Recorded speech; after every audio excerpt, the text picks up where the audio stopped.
की सत्ता नाश करी, प्रगटय मोक्ष उपाय।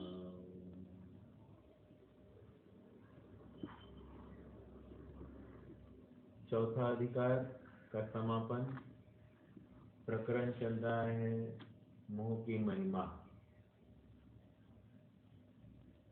पंडित साहब ने महिमा यह शब्द अनेक जगह पर इस्तेमाल किया है। जैसे पहले अध्याय में अभाग्य की महिमा कही, यहाँ पर मोह की महिमा कही। आगे चलकर 7वें अध्याय में तत्व विचार की महिमा कहेंगे। 5वें अध्याय में वे अज्ञान की महिमा बताने वाले हैं। 8वें अध्याय में सम्यक्त्व की महिमा बताएंगे। तो लगभग 5 जगह पर महिमा यह शब्द आया है। और वर्तमान प्रकरण में महिमा यह विरोधाभास अलंकार रूप में वे उसका इस्तेमाल कर रहे हैं, अर्थात उपहासात्मक शैली हम इसे कह सकते हैं कि महिमा हमको अच्छी चीज़ों की आती है, लेकिन यहाँ पर जो विपरीत चीज़ है उसकी बात चल रही है। और मोह की महिमा कहने का एक कारण भी है। जैसे आपको बताओ,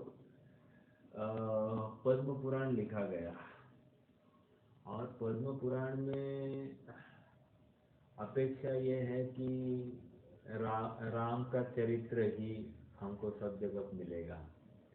लेकिन आप प्रारंभिक लगभग 400 पेज तक देखोगे तो वहाँ पर रावण ही रावण छाया गया है। और फिर अंत में थोड़े से पात्र रूप वहाँ पर राम आते हैं और ऐसे लिखा जाता है कि ऐसे महाशक्तिशाली रावण को राम ने परास्त किया। कहने की बात, वो अंतिम लाइन में बहुत दम है। क्यों?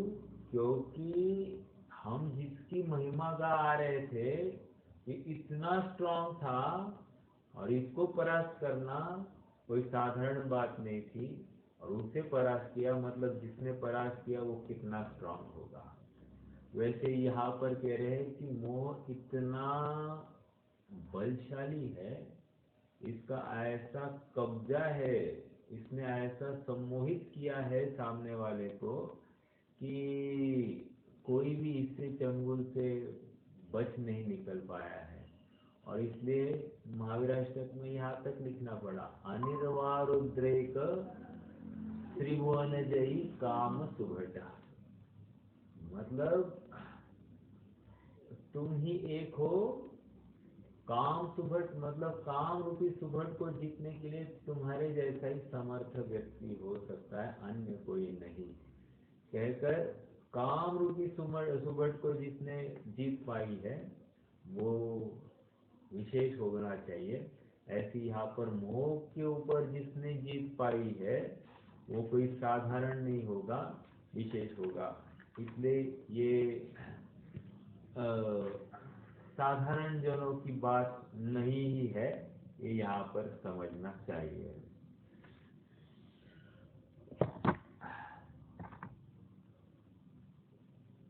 चलिए प्रकरण से जुड़ते हैं। कल हमने एक बिंदु के ऊपर चर्चा की, लगभग आधा बिंदु हो गया है, कि एक तो मोह के वश इस जीव ने जो पर्याय धारण की उसमें ही स्वयं स्वामीपना स्थापित कर दिया। दूसरे ने बारंबार समझाने पर भी ये समझ नहीं पाया और अपने ही कुकृत्यों में प्रवृत्ति करता रहा। फिर बाद में ये बताया गया कि ये स्त्री पुत्रादि प्रत्यक्ष अपने से भिन्न होते हुए भी बराबर उनकी हाजी हाजी करता हुआ दिखाई देता है और उनकी लात फटकार तक कहने के लिए तैयार हो जाता है। धनाधिक भी अपने से भिन्न होते हुए भी उनका स्वामी स्वयं बन जाता है। पुत्राधिक, स्त्री पुत्राधिक की तो बात इतनी है, इसके ऊपर चाहे उतने उदाहरण दे वे कम है। मोह की महिमा है। और एक तो उदाहरण मैं बिल्कुल यहाँ पर फिर से याद करना चाहूँगा। देखो, उदाहरण बहुत अच्छा है। जैसे मान लीजिए इस घर में मेरी कोई बहन होगी, तो वो सहोदर बहन है जिसने पूरे इक्वल उसके राइट्स है मेरे घर के ऊपर। ऐसा होते हुए भी उसकी शादी जब कराई जाती है तो पराया धन कहकर उसको अब यहाँ से निकाल दिया। ओके। और कोई ऐसी व्यक्ति है जो पराये घर की न जान न पहचान, उसको मैं अपने घर ले आया और उसके साथ शादी करके उसको एक पत्नी संज्ञा दी और उसे इस घर की मालकिन बना दिया। कहने की जिसके साथ खून का नाता था उसके साथ अब अजनबी का नाता जैसा हो गया है, और जिसके साथ अजनबी का नाता था उसके साथ अब सर्वसमर्पण, पूरे घर की चाबी इसके हाथ में। कहने की बात इतनी है कि ये मोह के सिवा और कौन काम कर सकता है। मोह नहीं तो और क्या है कि इस प्रकार का कार्य होता हुआ दिखाई देता है। ये एक उदाहरण मुझे देना था, मैंने एकदम अल्प इसमें दिया, इसका चाहे उतना विस्तार कर सकते थे।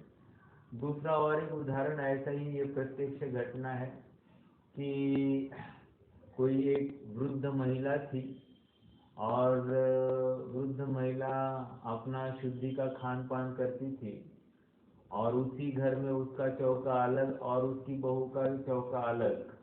बहू कहती थी कौन करेगा ये सब झमेले झंझट, ये हमसे नहीं होगा, तुम्हें करना तो कर देख लो, हमसे तो ये नहीं होगा। और झंझट इसको कहते हैं। तो ठीक है, वो हो गया।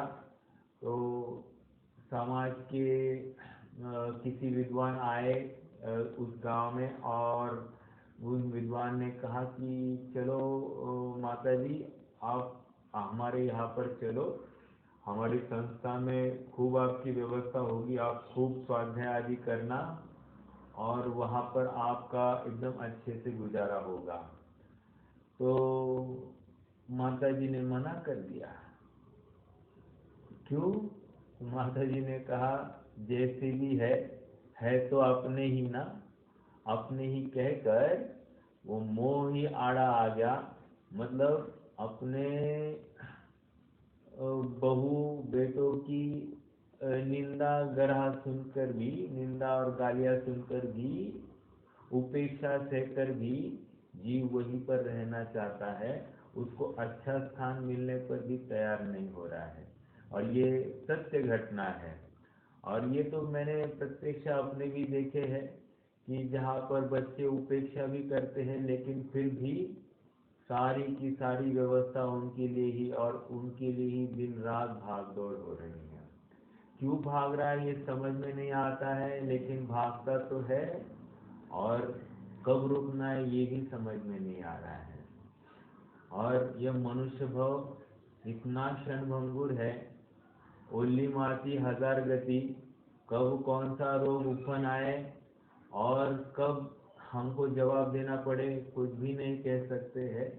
इसलिए जब हमारी बुद्धि ठीक है, मति ठीक है, किसी रोग ने ग्रसित किया नहीं है, हमको फटाफट अपना काम करना चाहिए। ये बिल्कुल इस मनुष्य भाव की सार्थकता है। हम पहले भी देख आए हैं मनुष्य भाव कितना दुर्लभ है, और सच्ची समझ हमको यहाँ उत्पन्न हुई है, और इसे हम यदि बर्बाद करेंगे तो हमारा कहीं ठिकाना नहीं लगेगा। आइए थोड़ा सा और आगे बढ़ना है। हम पेज नंबर 94 पर है, पहला पैराग्राफ हो गया था। अगला, तथा मरण अवश्य होगा ऐसा जानता है। बड़ी बात कह रहे हैं। अभी एक वैराग्य प्रसंग आया है सुनने में, और हमारी माता जी के समकालीन ऐसे कोई व्यक्ति वे गुजर गए, तो माता जी भी कह रही थी कि अब एक एक हमारे जो उम्र के थे वे सब अब इस वर्तमान भव से विदा ले रहे हैं। लेकिन इतना सब समझता है, मैं मरने वाला हूँ ये भी समझता है। मैं उनकी उदाहरण तो उनका दे रहा हूँ, लेकिन एक कॉमन अब कंक्लूजन दे रहा हूँ। इतना समझते हुए भी जीव विचार नहीं करता है कि मैं मरने वाला हूँ तो मैं साथ क्या ले जाऊंगा। और दूसरी बात यह है कि इस भव में मैंने ऐसा, मेरा अचीवमेंट क्या है कि यदि मुझे यहाँ से एक हाईलाइट करने के लिए कोई कहा जाए कि मेरी अचीवमेंट क्या है, तो अचीवमेंट के नाम पर ये लौकिक गन्ना ही गिनाते रहता है कि मैं बहुत सत्यवादी था, मैंने बहुत प्रामाणिकता से कार्य किया, मैंने किसी को ठगाया नहीं, आदि आदि आदि आदि, लिस्ट विल गो ऑन। मैंने अपने घर वालों की बहुत ख्याल रखा, उनकी व्यवस्था की, उनको धर्म मार्ग में लगाया, आदि आदि। लेकिन अचीवमेंट के नाम पर यदि स्वयं को पूछा जाए कि तुमने इस मनुष्य भव का सारभूत ऐसा अपना आत्म कल्याण के हेतु या तत्व निर्णय के हेतु तुमने ऐसी क्या हासिल की है, तो इसका जवाब शायद उसने ठीक से अभ्यास नहीं किया होगा स्वयं का। तो कर्णानी योग से जाकर पूछे तो कर्णानी योग कहे he is a big zero, उसने कुछ भी अचीवमेंट की नहीं है। ये फैक्ट है। मतलब शास्त्र अभ्यास करता हुआ दिखाई देता हुआ जीव भी ऐसा कोई भ्रम नहीं पाले, या दिन में 2-2 4-4 5-5 कोई प्रवचन भी सुनता होगा, ऐसा जीव कोई भ्रम नहीं पाले कि हमने इस मनुष्य भोग की सार्थकता हो गई, हमने बहुत समय तक शास्त्र अभ्यास और जिनवानी श्रवण में लगाया, उसकी भ्रामक कल्पना है। अभी भी वो अगृहित मिथ्यात्व को तो तोड़ पाया ही नहीं है। और क्या मालूम, गृहित मिथ्यात्व जिसकी चर्चा अब आगे 3 अध्याय में होगी, उसमें भी वो कहाँ तक खड़ा है शायद वो ही जान सकता है, या केवल ज्ञान कह सकता है। लेकिन हालत बहुत खराब है। स्वाध्यायियों की तो है ही है, और बाकियों की तो फिर बात ही क्या करना। हाँ जी, तथा मरण अवश्य होगा ऐसा जानता है, परंतु मरण का निश्चय करके कुछ कर्तव्य नहीं करता। कर्तव्य नहीं करता मतलब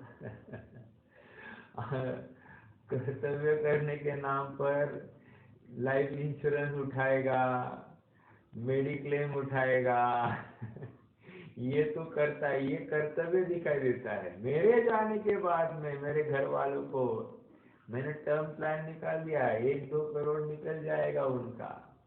अरे भाई, यहाँ कर्तव्य के नाम पर उनको जीवन जीने की कला तुमने कुछ सिखाई कि नहीं सिखाई? तुम स्वयं जीवन जीने की कला तो नहीं सीख पाए तो दूसरों को क्या सिखा पाओगे? तुम ही विषय भोगों की वांछा करने में दिन रात इकट्ठा करते थे, तो वे कहाँ से भोगों से बाहर होंगे या निवृत्त होंगे?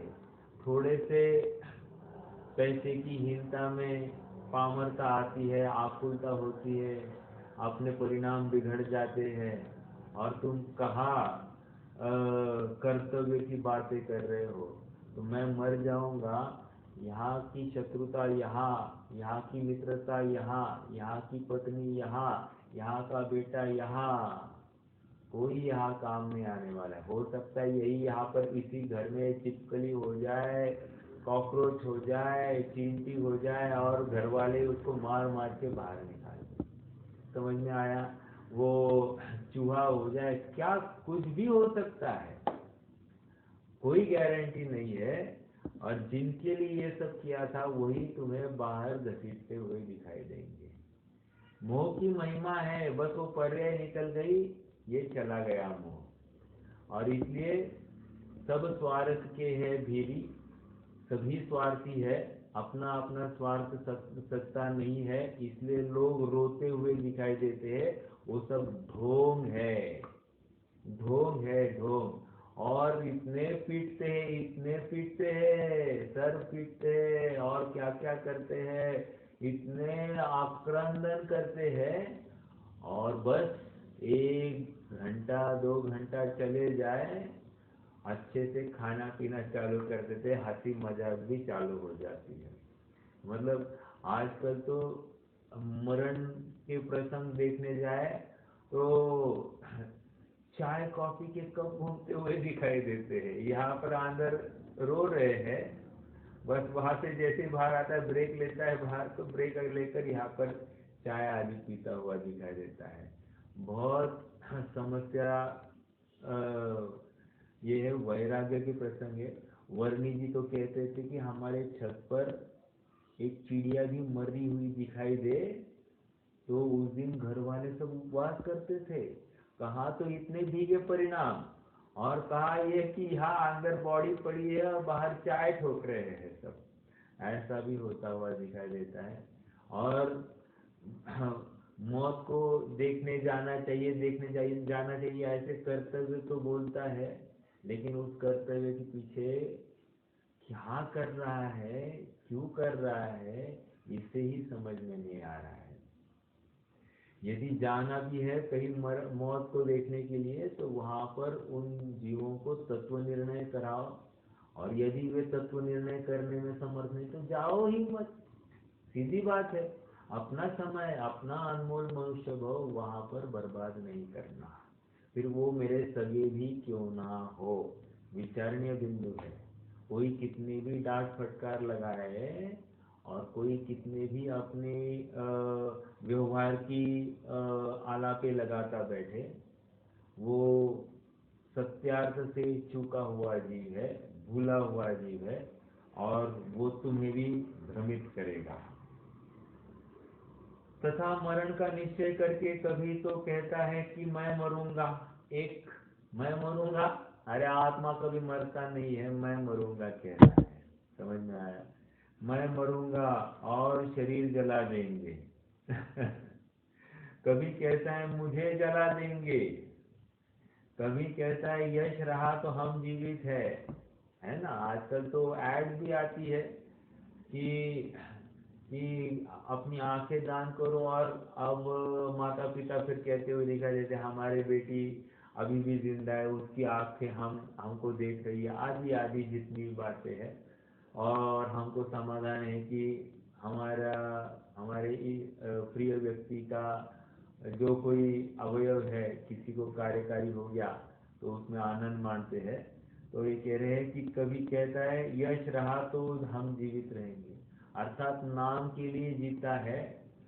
ऐसा जियो कि लोग तुम्हें याद करे, उसकी अपेक्षा ऐसा जियो कि कोई जाने ही नहीं तुम जीते थे, और तुम स्वयं के लिए जियो तो तुमने कुछ जिया, क्योंकि फिर तुम्हें सिद्ध या अनंत भगवान तक याद करते हुए दिखाई देंगे।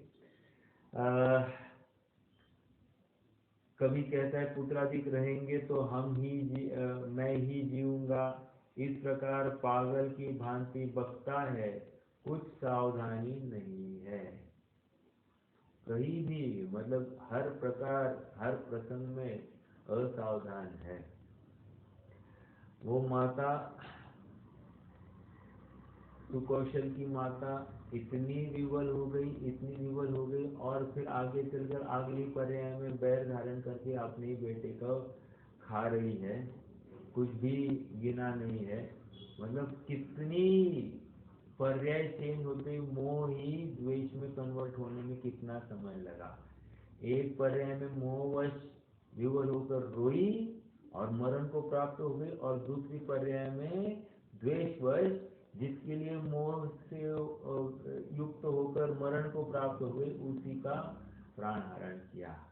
ये प्रत्यक्ष कथाएं हमारे सामने है, कहा किसके पीछे क्यों रोए हमको विचारना चाहिए। और ये तो दूसरों की बात हो गई, अपने लिए भी यही विचार करना। विद्वान तो बहुत अच्छा उदाहरण देते हैं, कहते कि एक काम करना, मरने के बाद में तुम यहाँ पर आ जाना और इमेजिन करना। आने की तो बात बहुत कठिन दिखाई देती, लेकिन बाकी जगह पर क्या चल रहा है उसके ऊपर से तुम विचार करो कि क्या होता होगा। तो कह रहे हैं कि मरने के बाद में तुम यहाँ पर आकर देखना, सब अच्छे से पकोड़े खा रहे हैं, अच्छे से खाना वाना खा रहे हैं, हंस रहे खेल रहे हैं, सबका अच्छे से नींद आ रही है, किसी का कोई काम अड़ नहीं रहा है, और तुम्हें व्यर्थ का भ्रम हो रहा था कि तुम्हारे बिना कैसे काम होगा। आज छोटे छोटे कामों में तुम्हें उपयुक्त जानकर तुम्हें ये जी ये करो, ये जी ये करो सब कहते हैं, और जैसे ही तुम्हारी पर्याय बदल जाएगी तुम्हें कोई याद तक नहीं करेगा। उल्टा विचार करेंगे कि बहुत ताने देता था, बहुत तकलीफ थी, पिंड छूट गया, ऐसा तक हो सकता है।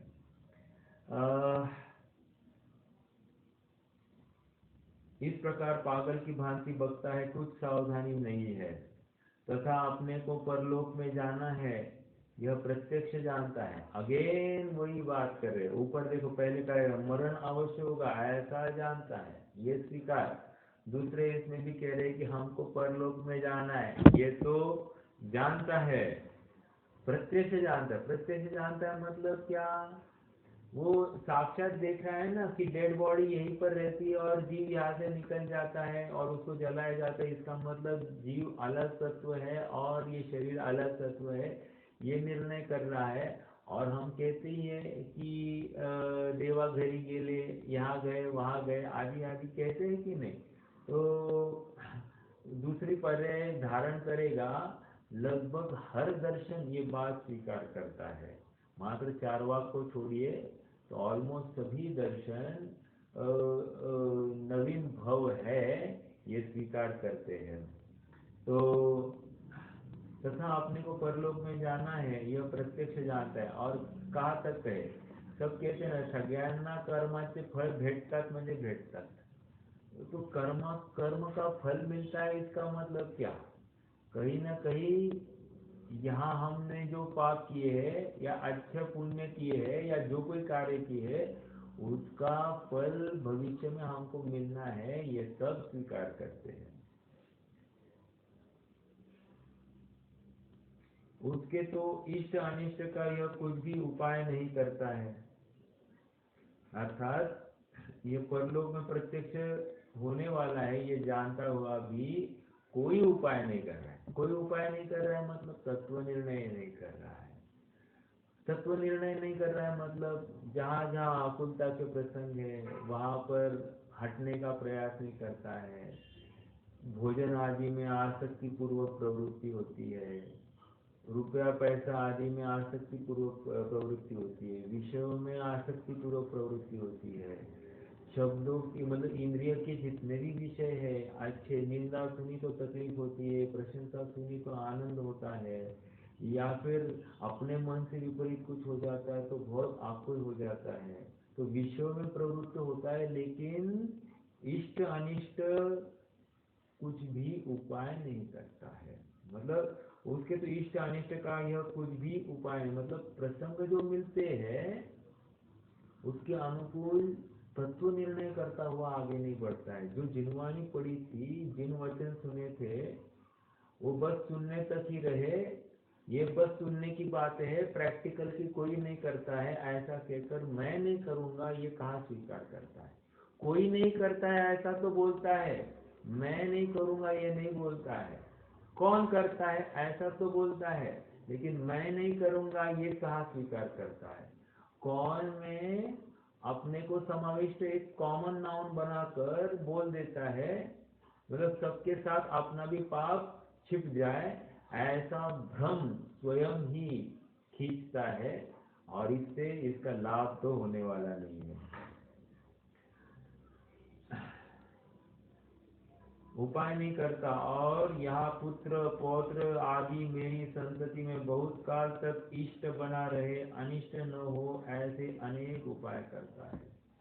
मतलब बच्चे हमको पूछे, इसके लिए उनकी सारी व्यवस्था करा, सारी व्यवस्था करता है। वे हमको अनिष्ट नहीं कहेंगे, अनिष्ट नहीं कहेंगे। अरे वे क्या कहेंगे इसका, इसकी विचार में तुम अपना समय बर्बाद कर रहे हो।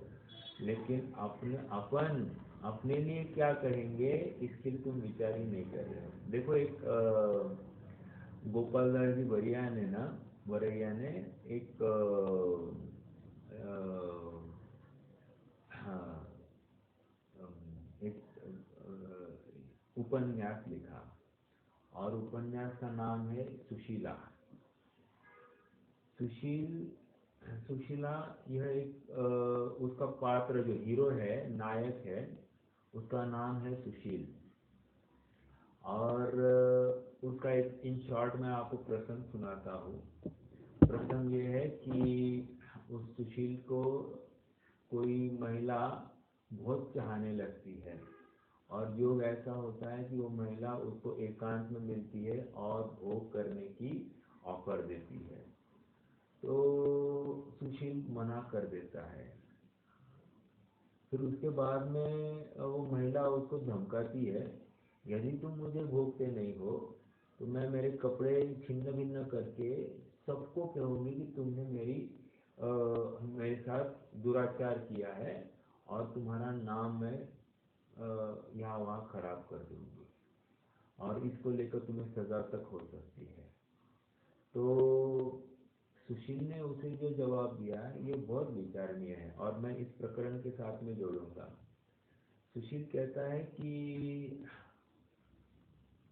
तुम हंसता है और कहता है कि हाँ बिल्कुल सही है, कि मैं इसमें बिल्कुल विरोध नहीं करता हूँ कि यदि तुम 4 लोगों को जाकर कहोगी, और स्त्री की थोड़ी सी रुदन और दुरावस्था को देखते हैं तो 4 लोग अपने आप उसके प्रति अनुकंपा जताते हैं, और दूसरे को वो दोषी नहीं होगा तो भी उसके प्रति वे रोष व्यक्त करते हैं।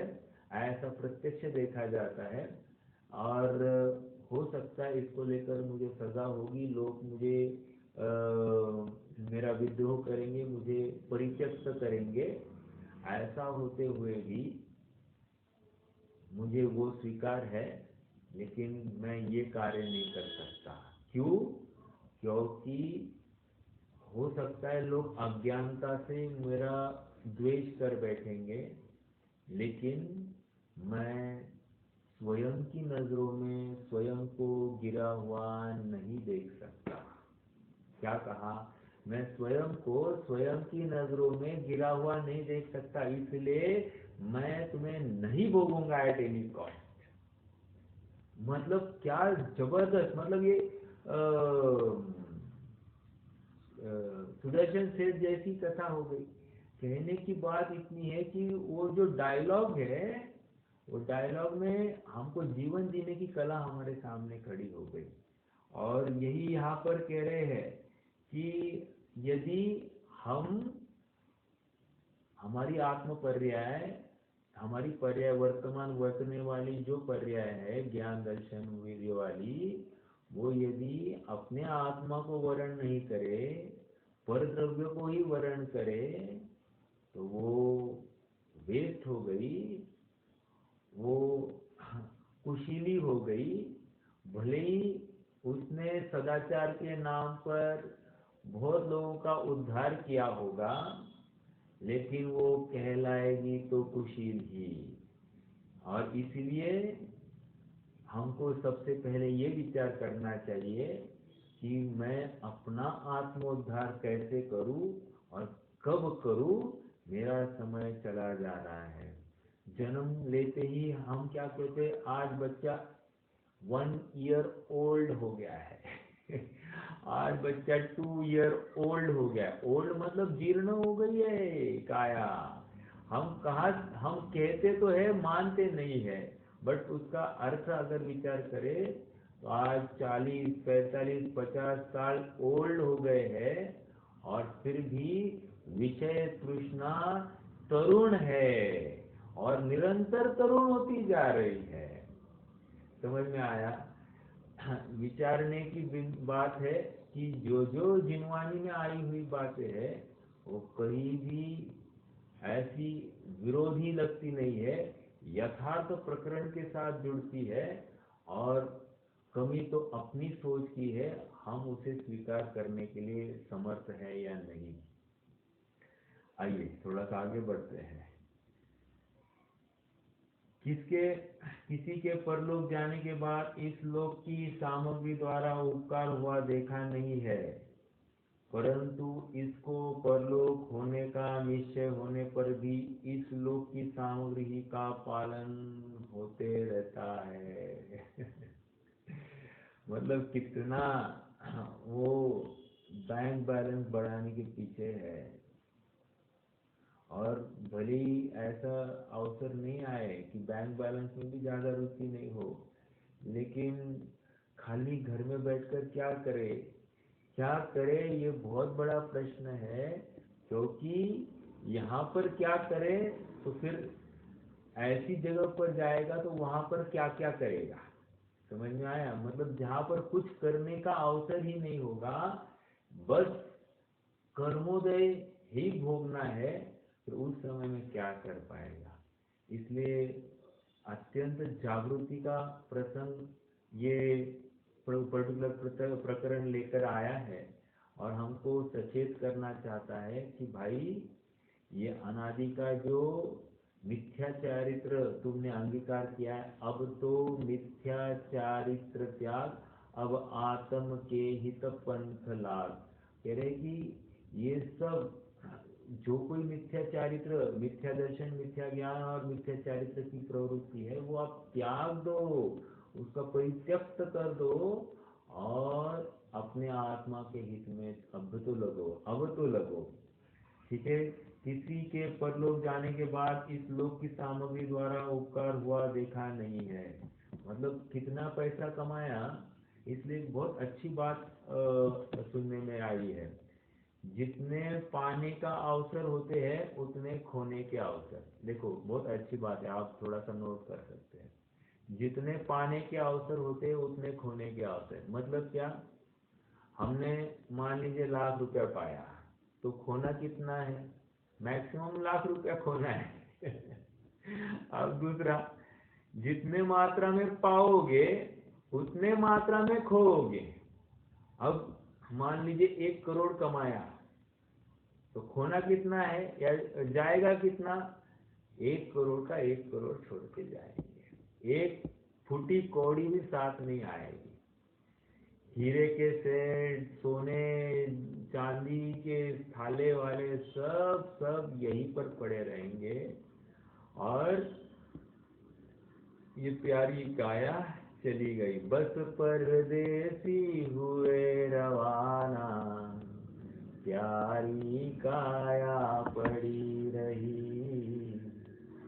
कहने की बात इतनी है जिस काया के लिए दिन रात एक करके, उसके लिए या जिन घर वालों के लिए दिन रात एक करके पापाचरण रूप प्रवृत्ति की और अनेक युक्तियों से पाप से युक्त धन कमाया, सारा धन यहीं पे पड़ा रहने वाला है।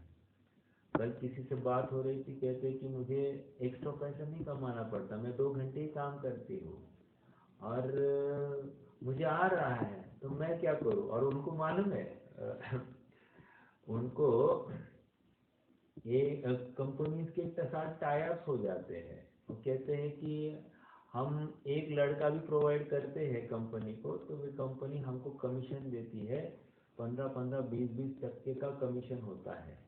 बड़ी सैलरी होगी तो 10 टक्के का होता है, लेकिन छोटी सैलरी होगी तो 20-20 टक्के तक का कमीशन होता है। मतलब 5 लाख की सैलरी होगी मान लो, तो उसका 20% मतलब कितना हो गया? लाख रुपया। 70-70, 80-80 लाख रुपया उनको मिल जाता है, ऐसा ही कमीशन के रूप में। मतलब इतना इजी मनी भी किसी को हो जाता है। तो उनको वो मनी वैल्यू नहीं करते, मुझे कुछ नहीं करना पड़ता, कुछ नहीं करना पड़ता, ऐसा कहकर कितना कुछ कर रहा है, अपना वर्तमान समय कहाँ गलत जगह पर खो रहा है जीव, उसको ही समझ में नहीं आ रहा है।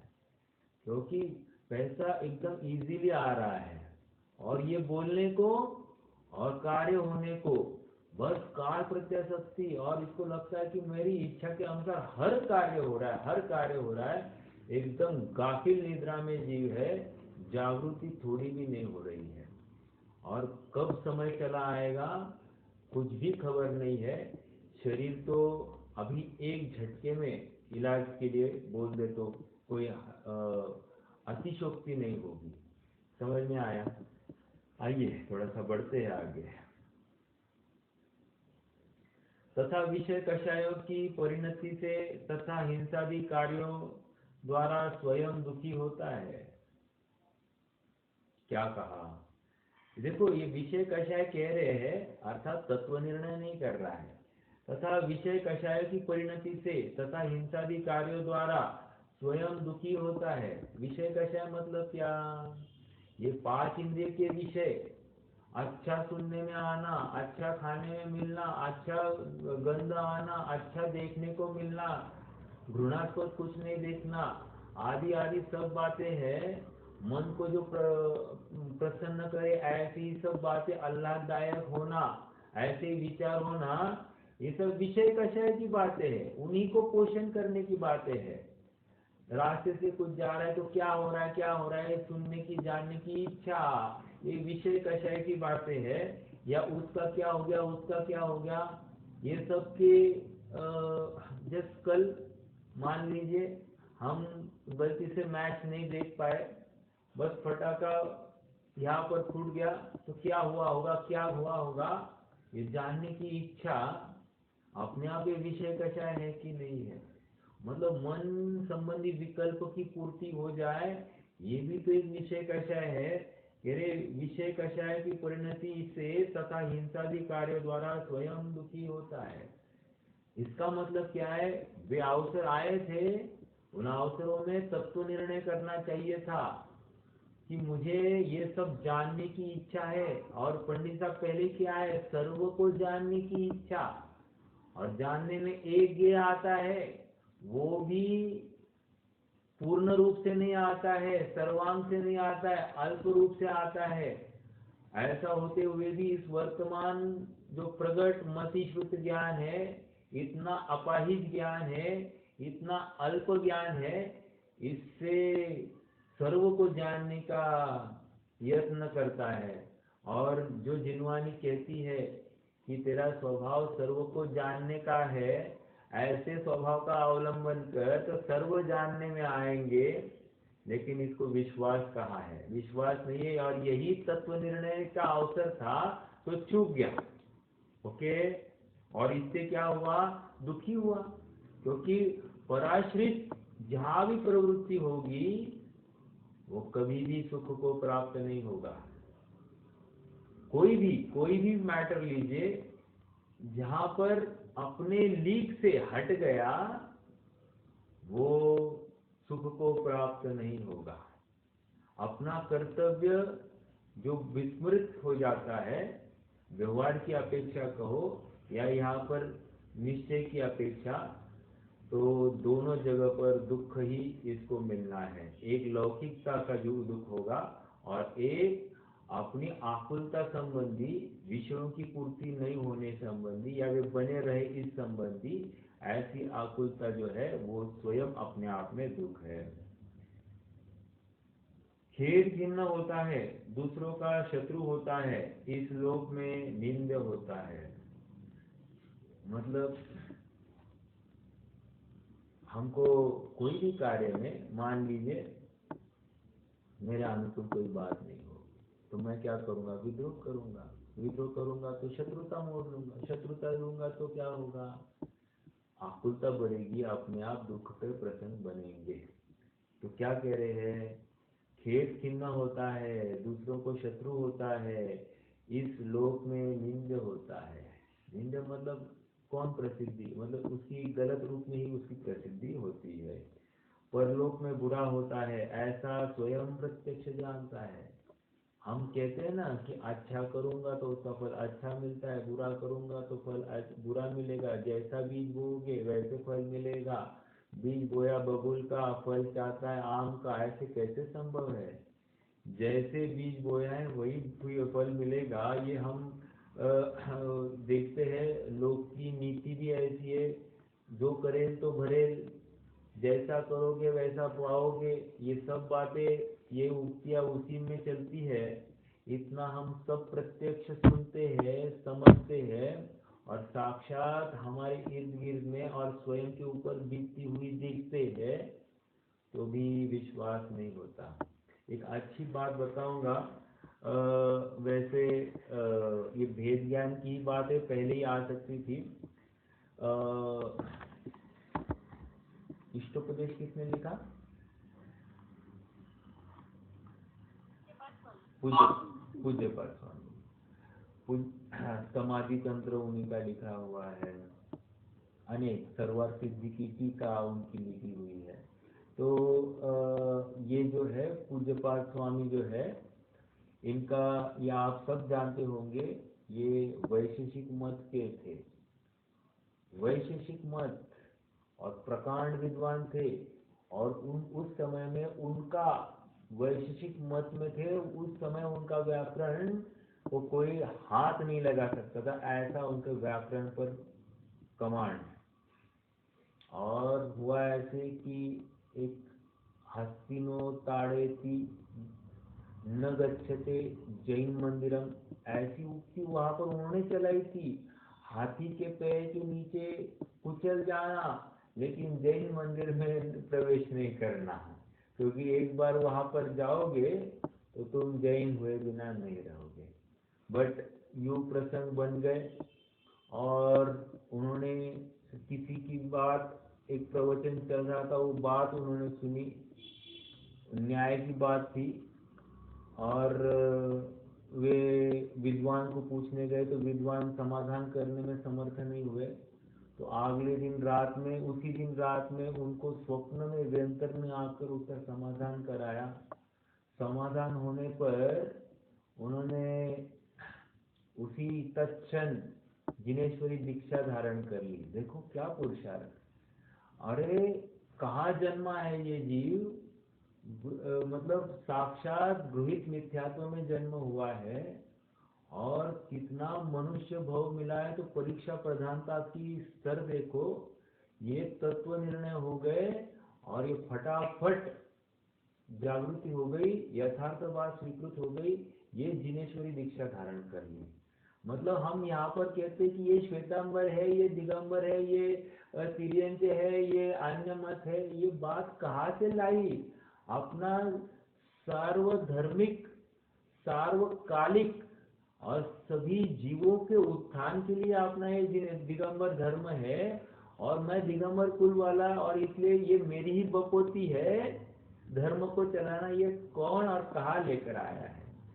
चलिए, मुझे तो ये कहना है कि उनकी जीवन की अवस्था, दीक्षा ले ली, दीक्षा लेते ही अंधत्व आ गया।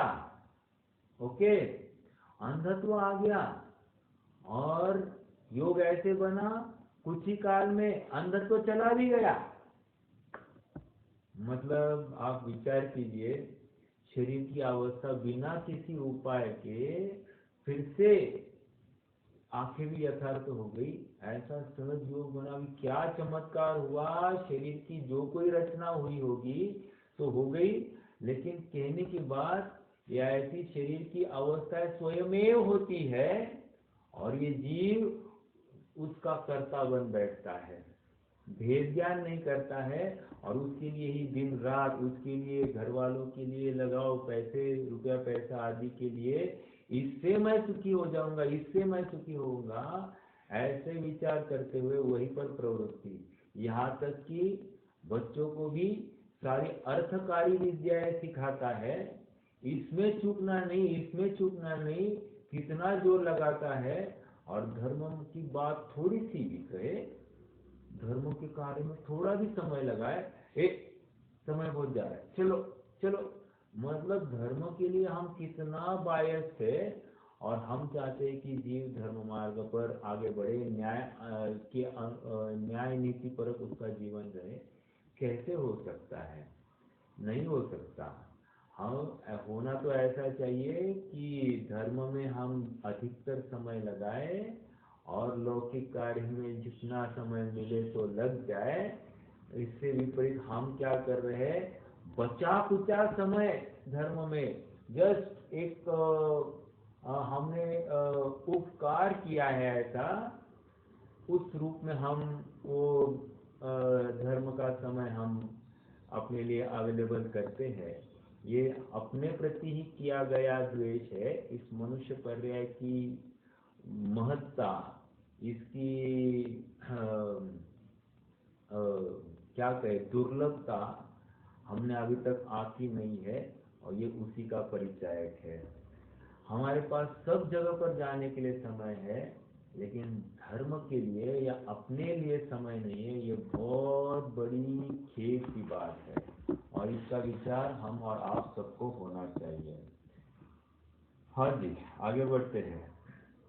परलोक में बुरा होता है, ये विचार होता है क्या? मान लीजिए हम आज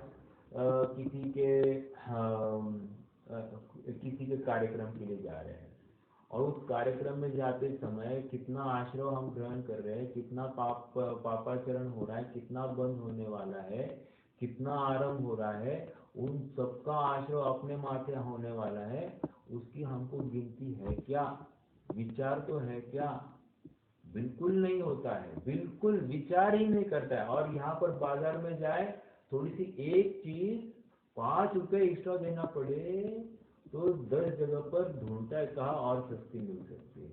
और यहाँ पर इतना नुकसान होता दिखाई दे रहा है तो भी कुछ खेद नहीं होता है। अर्थात इसकी बुद्धि भ्रष्ट है, यही इसमें से निश्चित होता है। परलोक में बुरा होता है ऐसा स्वयं प्रत्यक्ष जानता है, तथापि उन्हीं में प्रवर्तता है इत्यादि अनेक प्रकार से प्रत्यक्ष भाषित हो उसका भी अन्यथा श्रद्धान करता है, जानता है, आचरण करता है। श्रद्धान मिथ्या दर्शन, जानता है मिथ्या ज्ञान, आचरण मिथ्या चारित्र करता है। सो यह मोह की माहात्म्य है। एक कहा मोह की महिमा अब यहाँ पर मोह का माहात्म्य है, मतलब मोह के बिना हो नहीं सकता।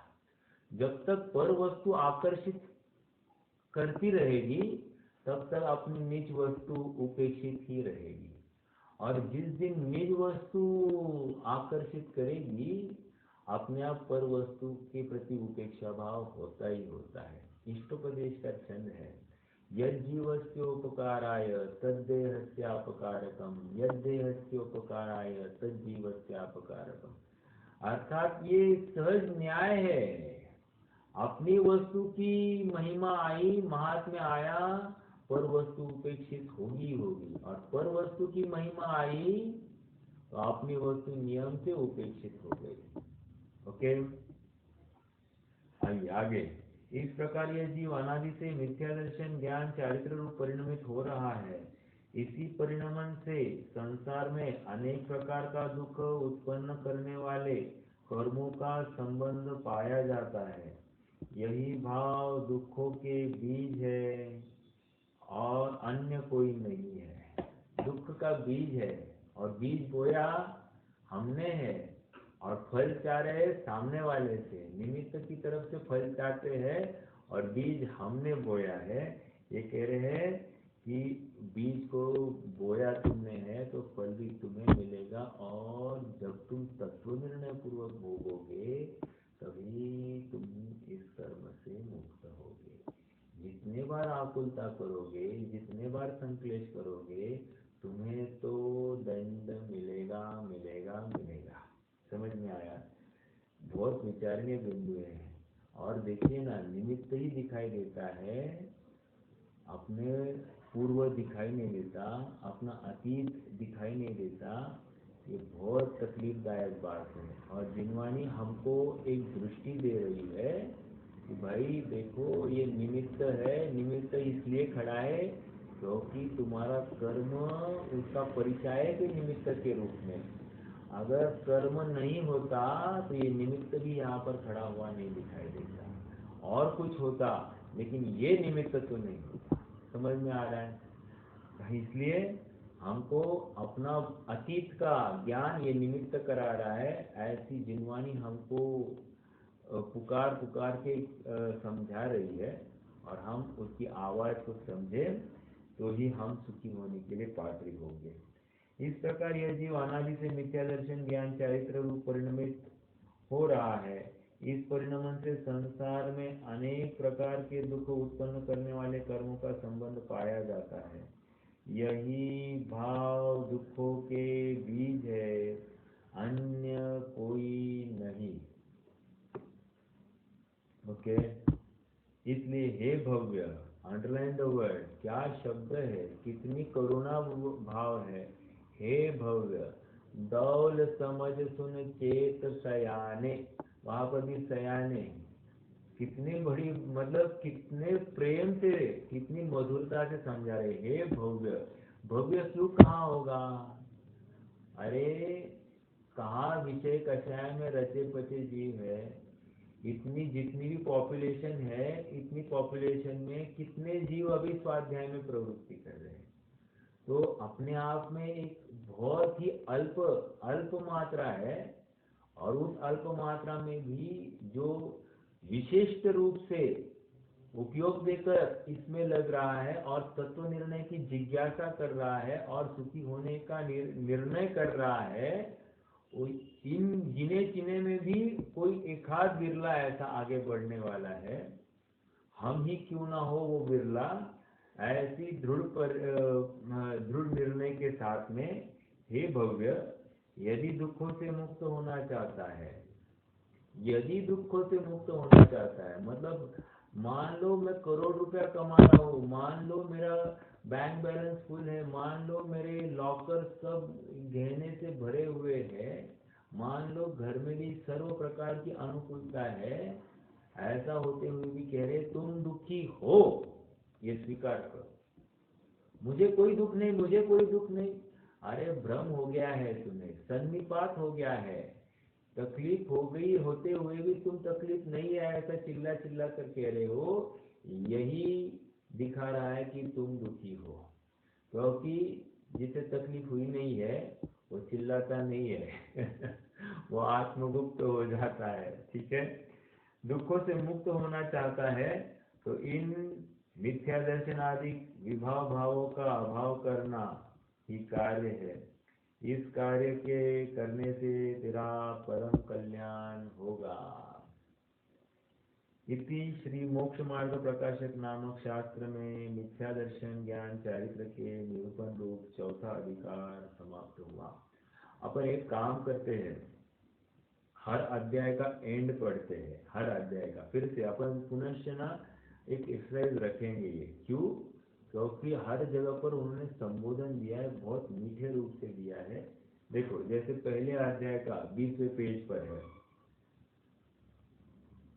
पुनश्च धर्म के अनेक अंग है, उनमें एक ध्यान बिना उससे ऊंचा और धर्म का अंग नहीं है। Page number 20। हाँ, इसलिए जिस प्रकार आगम अभ्यास करना योग्य है, पुनश्च इस ग्रंथ का तो वाचना सुनना विचारना बहुत सुगम है, कोई व्याकरण आदि का भी साधन नहीं चाहिए, इसलिए अवश्य इसके अभ्यास में प्रवर्त तो तुम्हारा कल्याण होगा। कल्याण होगा, लोग कितनी गारंटी है, मतलब ये चीज लेके जाओ, मीठी होगी होगी, गारंटी नहीं तो लेके आ जाना, पैसे डबल ले दूंगा। तो हम इमीडिएटली लेते हैं कि नहीं लेते हैं? लेकिन यहाँ पर वही बात कि तुम्हारा कल्याण होगा, तो हमको विश्वास हुआ क्या? नहीं हुआ। बस पढ़ने के लिए पढ़ ली, कह रहे कि ये तुमने सुखी होने की बुद्धि से नहीं सुनी। हाँ हाँ होगा होगा, सुखी होगा, हो सकता है, हो सकता है, हाँ हाँ ठीक है, प्रयास देखेंगे, विचार करेंगे। और कुछ है, और कुछ और कुछ और कुछ, मतलब तुम्हें अभी पसंद नहीं आई ये बात। ठीक है, अब देखो दूसरे अध्याय पेज नंबर 44। इस प्रकार इस अनादि संसार में घाती अघाती कर्मों के उदय के अनुसार आत्मा की अवस्था होती है। तो हे भव्य, अपने अंतरंग में विचार कर देख कि ऐसे ही है कि नहीं। विचार करने पर ऐसा ही प्रतिभासित होता है। यदि ऐसा है तो तू यह मान कि मेरे अनादि संसार रोग पाया जाता है, उसके नाश का मुझे उपाय करना चाहिए। इस विचार से तेरा कल्याण होगा। देखो ये विचार इम्पोर्टेंट बात है। देखो सोचने की एक, इस मनुष्य भाव में ही एक एट्रीब्यूट है, विचार कर सकता है, अन्य कहीं विचार करने का अवसर नहीं है। और कह रहे ऐसा विचार कर कि मेरा अनादि संसार है। ये स्वीकार करते हो कि नहीं स्वीकार करते हो? हम देखो ये बात कही, हमने 1 मिनट के लिए भी इसका विचार किया क्या? स्वाध्याय हो गया, स्वाध्याय के बाद में हमने शायद विचार भी किया क्या, मैं दुखी हूँ, मेरा अनादि संसार है, संसार अपने आप में दुख है। जैसे ही स्वाध्याय से उठे फिर से विषयों में प्रवृत्ति, इसका क्या उसका क्या। अरे स्वाध्याय करते करते आगे के सभी संकल्प विकल्प दौड़ रहे कि अब स्वाध्याय होने के बाद क्या करना। मतलब एक कह रहे ना खाना पूर्ति के नाम पर वो बराबर खाना भरने की बात है। वो टाइम स्लॉट भर दिया, अब नेक्स्ट। अरे वो टाइम स्लॉट तुम्हें अपने लिए देना था और उस समय में भी तुमने उसकी सार्थकता गवा दी। देखो तीसरा अध्याय पेज नंबर है 75। अब यहाँ उपदेश देते हैं कि हे भव्य, हे भाई, तुझे जो संसार के दुख बतलाए तो वे तुझ पर बीतते हैं या नहीं, यह विचार। अगेन विचार। अब यहाँ पे कितने बार विचार बोला है देखो, मेरे समझ में आएगी। विचार करने के लिए हर जगह पर is forcing us to think, क्योंकि don't follow blindly, don't do because I am saying. मतलब यहाँ पर डोंकी वर्क की बात नहीं है, यहाँ पर मतलब स्मार्ट वर्क की बात है। विचार इज नथिंग बट स्मार्ट। अपना स्मार्ट जमाना है अभी, हर चीज स्मार्ट होती जा रही है तो हमको भी स्मार्ट होना ही पड़ेगा। देखिए यह विचार और तू यह उपाय करता है, उन्हें झूठा बतलाया तो ऐसा ही है या नहीं, यह वह विचार। तथा सिद्ध पद प्राप्त होने पर सुख होता है या नहीं, उसका भी विचार कर। जैसा कहा है वैसा ही प्रतीति तुझे आती हो तो तू संसार से छूटकर सिद्ध पद प्राप्त करने का हम जो उपाय कहते हैं वह कर, विलंब मत कर।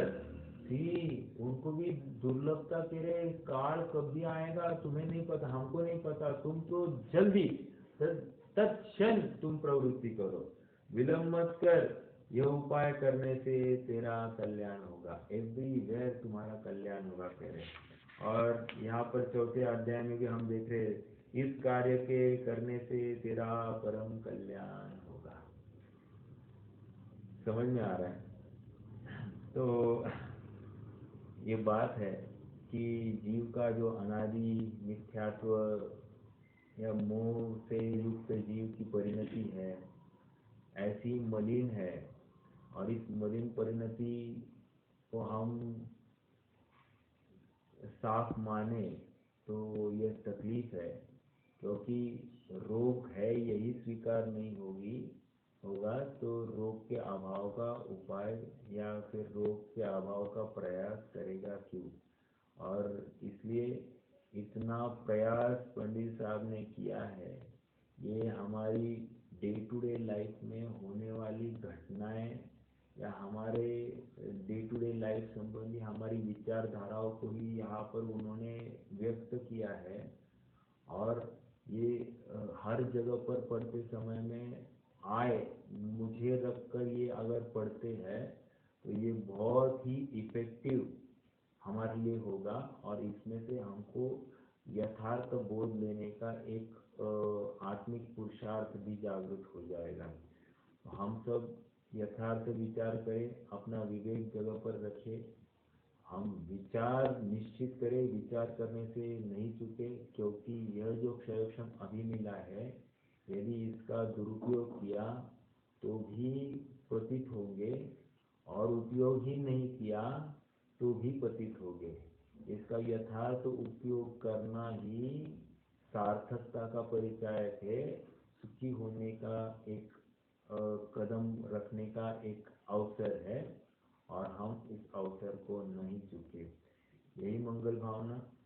अपन रुकते हैं, क्रमशः इसका 5वां अध्याय हम कल से प्रारंभ करेंगे। थोड़ा सा डायनामिक है ये 5वां अध्याय, और जो जो अच्छी वस्तुएं होती है